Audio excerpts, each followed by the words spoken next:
मैं मान ही नहीं सकता कि ये तैयारी सिर्फ पीओके को लेकर हो रही है। और मुझे तो छोड़िए, आप भी नहीं मानोगे। ये खबर जो आज आई है ना, इसे सुनकर आप भी कहोगे कि सिर्फ पीओके नहीं, ये तो पूरे पाकिस्तान के फाइनल सॉल्यूशन की तैयारी कर रहा है भारत। और मेरा यकीन मानिए, अगर आज कोई पाकिस्तान का सेंसिबल आदमी होगा ना, जिसे सच में अपने देश की चिंता है, फिक्र है, वो आज डर रहा होगा पाकिस्तान के भविष्य को लेकर, क्योंकि भारत काम ही कुछ ऐसा करने जा रहा है। यकीन नहीं आता, मैं आपको दिखाता हूं। दरअसल आप स्क्रीन पर देखिए, बिजनेस स्टैंडर्ड समेत द प्रिंट और तमाम जो बड़े न्यूज़पेपर और मीडिया हाउस हैं जो कि डिफेंस की खबरों को फॉलो करते हैं, उन्होंने एक बॉम्ब गिरा दिया है। कैसा बॉम्ब?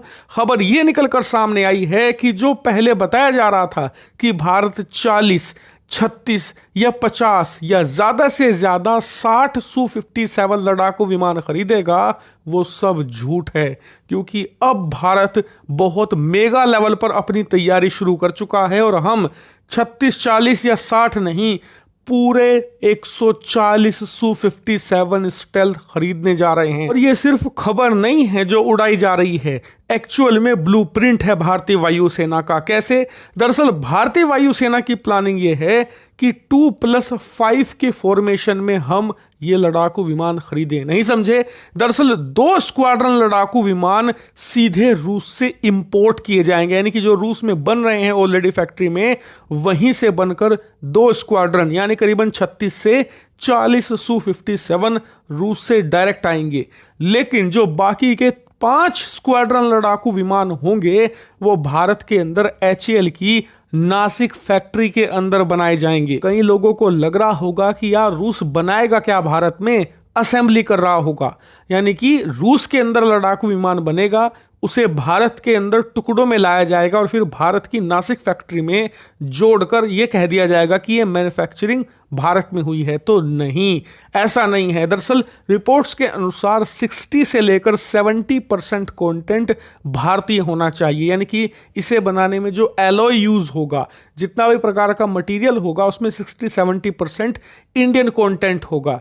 इतना ही नहीं, जितने भी मेजर पार्ट हैं इस जेट के, वो भारत में मैन्युफैक्चर होंगे। लेकिन हाँ, इंजन और कॉकपिट, इसके अलावा कुछ हिस्से इलेक्ट्रॉनिक के डायरेक्ट रूस से इंपोर्ट किए जाएंगे, यानी कि असेंबली नहीं, प्रॉपर मैन्युफैक्चरिंग होगी भारत के HAL के नासिक प्लांट में। लेकिन अब कई लोगों को टेंशन हो रही होगी कि यार हम 140 स्टेल्थ लड़ाकू विमान खरीद रहे हैं रूस से, अब भारत के एमका का क्या एमका प्रोजेक्ट खत्म हो गया हमेशा हमेशा के लिए?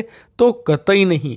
दरअसल ये 140 लड़ाकू विमान एमका को खत्म करने के लिए नहीं, बल्कि एमका को सपोर्ट करने के लिए आए हैं। मतलब 2030-32 तक, जब तक एमका बनकर तैयार नहीं होता, तब तक ये फ्रंट लाइन पर लड़ेंगे, यानी कि भारत का मुख्य मोर्चा संभालेंगे। लेकिन जब एमका बनकर तैयार होगा, तो याद रखिए वो एक 100% स्टेल्थ लड़ाकू विमान होगा, यानी कि पूर्ण स्टेल्थ। जबकि Su-57 एक पूर्ण स्टेल्थ जेट नहीं है। लेकिन ऐसा मानिए कि जो चीन के पास स्टेल्थ लड़ाकू विमान है, चाहे J-35 हो, J-20 हो, J-56 हो, वो अगर 70% स्टेल्थ है, तो ये 90-95% तक स्टेल्थ है। मेनली जो इसका इंजन का टेल वाला इलाका है, वहीं पर 2-4% की स्टेल्थ की कमी रह जाती है। लेकिन हाँ, चीन के तमाम लड़ाकू विमानों को काउंटर करने के लिए ये सफिशिएंट होगा। कि कई लोग निराश हो गए होंगे कि यार अगर ये पूर्ण स्टेल्थ होता तो मजा आ जाता।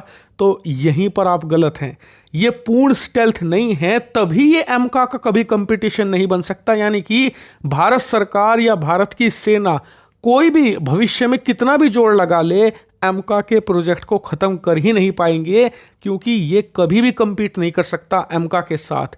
एमका जब आएगा, वो वर्ल्ड का बेस्ट स्टेल्थ जेट होगा, जो चीन छोड़िए, रूस छोड़िए, यूरोप के तमाम फाइटर जेट को टक्कर देने में सक्षम होगा। वो F-22 रैप्टर के लेवल का होगा। यानी कि भारत 140 छोड़िए, अगर 250-300 Su-57 भी खरीदता है, तब भी हमारी मजबूरी बनी रहेगी कि हम एमका का निर्माण जल्द से जल्द करें।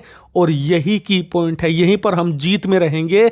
और इसीलिए जब तक एमका नहीं बनता, ये फ्रंट लाइन पर लड़ेगा। लेकिन एमका के बनने के बाद ये उसके सपोर्टिव रोल में आ जाएगा, यानी कि क्योंकि उसकी फ्लीट को ये सपोर्ट करेगा। और मेनली तब हम इसे पाकिस्तान वाली साइड डिप्लॉय कर देंगे, क्योंकि ये तब भी इतना एडवांस रहेगा कि पाकिस्तान के कहीं भी किसी भी इलाके में घुसकर हमला कर सके। क्योंकि पाकिस्तान का डिफेंस सिस्टम कैसा है ये आप देख चुके हैं।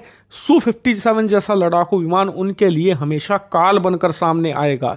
यही कारण है कि पाकिस्तान का भविष्य फिलहाल खतरे में लटकता दिख रहा है, क्योंकि Su-57 के आने के बाद तो हम पाकिस्तान में जब चाहे जहां चाहे घुसकर कार्रवाई कर सकते हैं। और 140 Su-57 का मतलब है कि चीन के साथ साथ पूरे पाकिस्तान को हम डोमिनेट कर पाएंगे। लेकिन आप तैयार हो जाइए, क्योंकि आने वाले 1.5-2 हफ्ते में Su-57 को लेकर बड़ी बड़ी खबरें आने वाली है, क्योंकि अब ये डील अपने अंतिम दौर में पहुंच चुकी है। इसीलिए चैनल को सब्सक्राइब आप जरूर कर लेना।